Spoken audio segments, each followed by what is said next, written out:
जैसा कि भारत सरकार की मोडस ऑपरेंडी होती है, उनका प्रचार विभाग देश के सामने अद्भुत आंकड़े लेकर प्रस्तुत हो गया।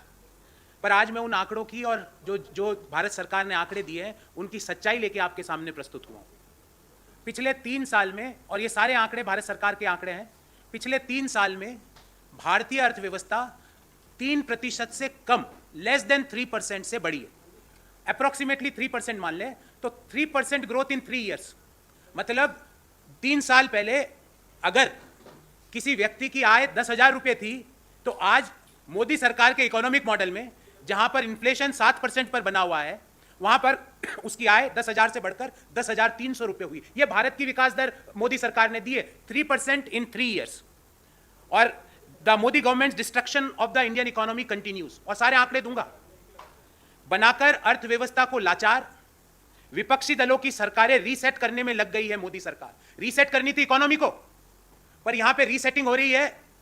जो विपक्षी दलों की सरकारें हैं वहां पे रीसेट करने का प्रयास मोदी सरकार कर रही है। साथियों, मोदी जी को मन की बात करने की जरूरत नहीं है अर्थव्यवस्था पे, क्योंकि अर्थव्यवस्था पर 80 रुपए के पास रुपया चल रहा है डॉलर के मुकाबले। बेरोजगारी की दर अगस्त 2022 में सीएमआई के अनुसार 8.28% पर बनी हुई है, और इससे बड़ी चौंकाने वाला आंकड़ा है कि शहरों में बेरोजगारी 9.6% पर है। तो एक तरफ रुपया 80 पर, बेरोजगारी अपने 1 साल के, लास्ट 1 ईयर के हाईएस्ट पर, 45 साल के हाईएस्ट पर 1 साल पहले पहुंच गए थे, और लास्ट 1 ईयर के हाईएस्ट में अगस्त 2022 में पहुंच गए। तो अगस्त 2022 में बेरोजगारी की दर 8.28%, जो कि हाईएस्ट है, उस पर बनी हुई है। रिटेल इन्फ्लेशन लगातार, खुदरा महंगाई दर लगातार रिजर्व बैंक ऑफ इंडिया की जो रेंज है 6%, उससे ज्यादा बना हुआ है। अगर हम जुलाई 2022 का आंकड़ा देखें तो 6.71% पर रिटेल महंगाई दर है।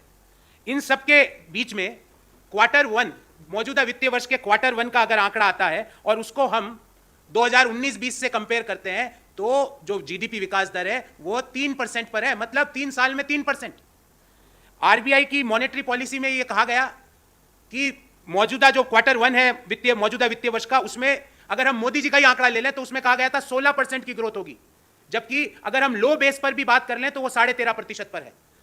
अगर हम 2019-20 के नंबर से कंपेयर करें तो 3% पर है। अगर लो बेस पर बात करें तो जो रिजर्व बैंक का अनुमान था 16% का, वो घटकर हो गया 13.5%। और इसका नतीजा क्या हुआ कि स्टेट बैंक ऑफ इंडिया, ये मैं नहीं कह रहा, स्टेट बैंक ऑफ इंडिया ने मौजूदा वित्तीय वर्ष के जो ग्रोथ के पूर्वानुमान थे उनको घटा दिया है। पहले जो 7.5% की लो बेस पर जीडीपी ग्रोथ की बात की जा रही थी, उसको घटा के 6.8% स्टेट बैंक ऑफ इंडिया ने कर दिया है। अगर हम कांस्टेंट प्राइसेस पर जीडीपी विकास दर देखें तो Q1 2022-23 पर 36.8 लाख करोड़ रुपया था जीडीपी की साइज, और 2019-20 में 35.85 लाख करोड़ थी, मतलब 3 साल में 3%, मतलब पिछले 3 सालों में सालाना हमारी जीडीपी विकास दर हुई है 1%। मोदी जी का विकास का मॉडल 1% की ग्रोथ, अगर हम इसको सालाना विकास दर में देख लें। और तो और अगर हम एक्टिविटी देखें माइनिंग को, तो माइनिंग में पिछले 3 साल में 14% की गिरावट आई है, 14% डिप। जो माइनिंग का जो साइज थी जीडीपी में, वो 85,423 करोड़ मौजूदा वित्तीय वर्ष के पहले क्वार्टर में है। 19-20 के पहले क्वार्टर में वो 98,887 करोड़ रुपया थी।